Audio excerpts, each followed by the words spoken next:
الحمد للہ رب العالمین والعاقبۃ للمتقین الصلاة والسلام علی اشرف الانبیاء والمرسلین محمد بن عبد اللہ الامین وعلی آلہ وصحبہ اجمعین اما بعد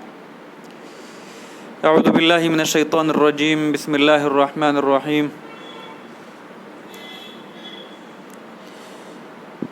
یا ایہا الذین آمنوا کلوا من طیبات ما رزقناکم واعملوا صالحا صدق اللہ العلی العظیم قال النبی صلی اللہ علیہ وآلہ وسلم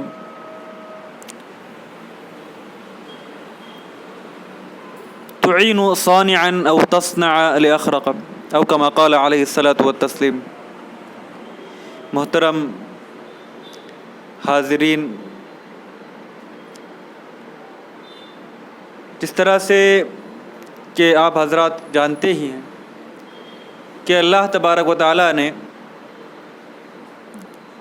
اس دنیا میں جب انسانوں کو بھیجا تو انسان کی ضرورت کی جتنی بھی چیزیں ہوتی ہیں وہ اس دنیا میں اللہ نے رکھی ہے۔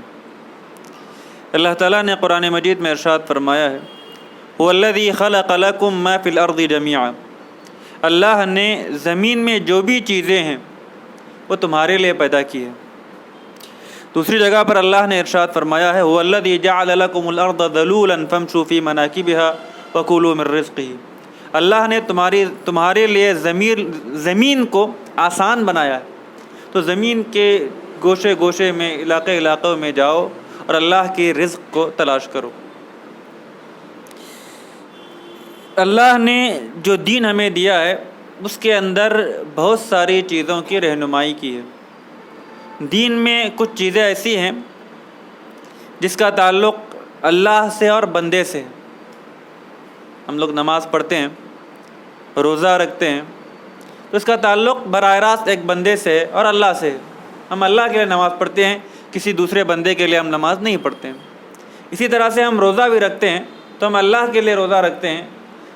کسی اور شخص کے لیے ہم روزہ رکھ ہی نہیں سکتے۔ کچھ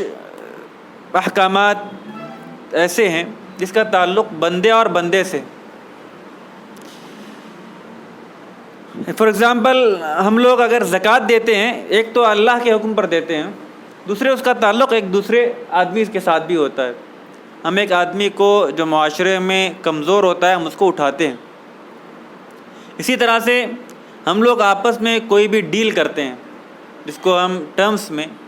شریعت کی ٹرمز میں ہم اس کو معاملات کہتے ہیں،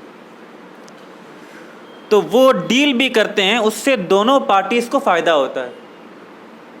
ایک پارٹی کو جو ضرورت، اس کی نیڈ جو ہوتی ہے وہ مل جاتی ہے، دوسری پارٹی جو ہوتی ہے اس کو پروفٹ مل جاتی ہے۔ تو اللہ نے سسٹم اس طرح سے بنایا ہے۔ اللہ تعالیٰ جہاں پر اللہ نے کہا ان اللہ هو الرزاق ذو القوۃ المتین، اللہ تعالیٰ رزق دینے والا ہے، لیکن اللہ نے یہ نظام نہیں بنایا کہ آسمان سے رزق اترے گا اور بندوں کے گھر تک پہنچ جائے گا۔ یہ اللہ نے نظام ایک قوم کے لیے، جس کو ہم بنی اسرائیل کہتے ہیں، ایک ٹائم کے لیے ان کے پاس اللہ نے رزق اتاری تھی، تو چند دنوں کے بعد وہ خود بور ہو گئے اور انہوں نے کہا کہ ہمیں بھی وہی ترکاری والی سسٹم دے دو، ہمیں اس سسٹم سے ہم بور ہو گئے۔ تو اللہ نے اس کا ذکر بھی کیا ہے کہ من بقلها وقثائها وفومها وعدسها وبصلها قال تستبدلون الذي هو ادنى بالذي هو خير۔ ایک قوم کو اللہ نے کہا کہ تم عبادت کرتے رہو، ہم آسمان سے من و سلوہ اتارتے ہیں، تو قوم بہت جلد ہی اس سے کیا ہو گئی، بیزار ہو گئی، اور وہ پھر اس نے اللہ کی اس نعمت کی ناقدری بھی کی۔ خیر، اس کی طرف الگ مسئلہ ہے۔ اللہ نے نظام یہ بنایا ہے کہ انسان کا رزق بھی اللہ نے زمین میں چھپایا ہے، اور انسان سے کہا ہے کہ محنت کرو، اور پھر اس کی محنت پر اللہ نے اس کے رزق کا انتظام کیا ہے۔ یہ اللہ کی سنت ہے،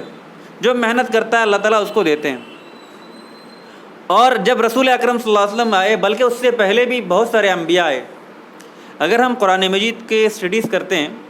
قرآن مجید میں اسٹوریز بیان کی گئی ہے انبیاء علیہ السلام کی۔ اس کو اسٹوریز نہیں بولنا چاہیے، اس کو کہا جائے ان کی لائف ایونٹس۔ اگر صحیح معنی میں اس کو ہم کیا کہہ سکتے ہیں، بیان کر سکیں، ان کی لائف ایونٹ بیان کیا گیا ہے۔ اسٹوریز کا مطلب ہے کہ کچھ امیجنیشن بھی ہوتا ہے، لیکن جب ہم لائف ایونٹ کہتے ہیں تو وہ ریالٹی بیس پر ہوتی ہے۔ تو حضرت شعیب علیہ السلام کی لائف ایونٹس کو بیان کیا گیا ہے، اور ان کی جو سوشل لائف تھی، ان کی قوم کی، کمیونٹی کی، اس کو بھی اللہ نے بیان کیا ہے۔ اور جو ان کی برائی بیان کی ہے کہ ان کی برائی یہ تھی کہ یہ آپس میں جب ڈیل کرتے تھے اس کے اندر ان کے اندر بہت سارے ڈیفالٹ ہو گیا تھا، اور وہ کرائسس میں تھے اس وجہ سے کہ جو انہوں نے رولز اور ریگولیشن بنائے تھے جو انصاف کے خلاف تھے اور اللہ کے حکم کے خلاف تھے۔ پھر اللہ نے اس قوم کا پورا ذکر کیا، قرآن مجید میں کئی جگہ پر اس کا ذکر ہے۔ پھر اللہ تبارک و تعالیٰ نے جب ایک اور قوم کا ذکر کیا، ان کے اندر بھی یہی برائی تھی، تو جس وقت جو کام کرنا چاہیے تھا وہ کام نہیں کر رہے تھے، تو پھر اللہ تعالیٰ نے کہا کہ سماعون للکذب اکالون للسحت، یہ لوگ جھوٹ بھی بولتے ہیں اور حرام بھی کھاتے ہیں، اور جس کی وجہ سے اور وعدہ خلافی بھی کرتے ہیں، تو جس کی وجہ سے اللہ کی طرف سے لعنت ہوئی اور وہ قوم ذلیل و خوار ہوئی۔ پھر اللہ تبارک و تعالیٰ نے جب اللہ کے رسول صلی اللہ علیہ وسلم کو بھیجا تو اللہ تعالیٰ نے جہاں پر ہمیں اللہ سے جڑنے کا راستہ بیان کیا، اللہ سے اپنے تعلق کو جوڑنے کا جو راستہ بیان کیا، وہیں پر اللہ تبارک و تعالیٰ نے آپس میں ایک دوسرے کے ساتھ جو تعلقات ہوتے ہیں اس کو بیان کرنے کا بھی طریقہ بیان کیا۔ قرآن مجید میں سب سے بڑی آیت جو ہے وہ ہماری آپس میں ایک دوسرے کے ساتھ ڈیل پر مبنی ہے۔ قرآن مجید کی جو 282 نمبر آئے، پتہ ہے کیا بیان کیا گیا ہے؟ اس میں یہ بیان کیا گیا ہے کہ اگر ہم ایک دوسرے کے ساتھ کوئی ڈیل کرتے ہیں تو کیا کیا چیزیں ہونی چاہیے، کیا کیا کرنا چاہیے، اور اتنی ڈیٹیل میں اللہ نے بیان کی ہے کہ اگر ہم ایک بار اس کو پڑھ لیں تو ہمیں اندازہ ہوتا ہے کہ ہمیں جو لائف میں پرابلمس آتے ہیں وہ پرابلمس اس لیے آتے ہیں کہ ہم نے اس گائیڈ لائنس کو فالو نہیں کیا۔ چلو یہ ہماری اللہ کی طرف سے ہمارے لیے اللہ تعالیٰ نے رہنمائی کے طور پر اصول بیان کیے، طریقے بیان کیے، سب چیزیں بیان کی۔ اب آتے ہیں ہم ریئل لائف پر۔ ہم جس ایرا میں رہ رہے ہیں اس ایرا میں سب سے زیادہ پرابلم ہمیں یہ ہے کہ ہم جس دین کو فالو کرتے ہیں، ہم بلیف یا جس کو ہم عقیدہ کہتے ہیں، اس کے اعتبار سے ہمیں اتنا پرابلم نہیں ہے۔ ہم جو عمل کرتے ہیں، چاہے وہ نماز ہو، روزے ہو، زکوٰۃ ہو، اس میں پرابلم نہیں ہے۔ ہم جو کلچر ہے، ہمارے اوپر دوسری قوم کا کلچر ڈومینیٹ ہو چکا ہے، اور جب یہ چیزیں آتی ہے تو زیادہ پرابلم اور کرائسس آنے لگتے ہیں، اور یہ تقریباً 300-400 سال سے ہم اس چیز کو کیا کہتے ہیں، یہ چیلنجز کا ہم سامنا کر رہے ہیں۔ اس میں سے سب سے بڑا مسئلہ ہے ہمارے یہاں فائنینشیل یا اکانومیکل جو سسٹم ہے اس کے اندر ہمارے یہاں کیا ہے، انٹرسٹ آ گیا ہے، اور بہت ساری ایسی چیزیں اس میں آ گئی ہے، ڈیولپ ہو چکی ہے، اور ہمارے اس کو کیا کہیں گے، اس کو جو سب کانشیس مائنڈ میں وہ چیز اس طرح سے رائج ہو گئی ہے کہ ہم اس کو کہتے ہیں it is a part of the life. اس چیز کو دور کرنے کے لیے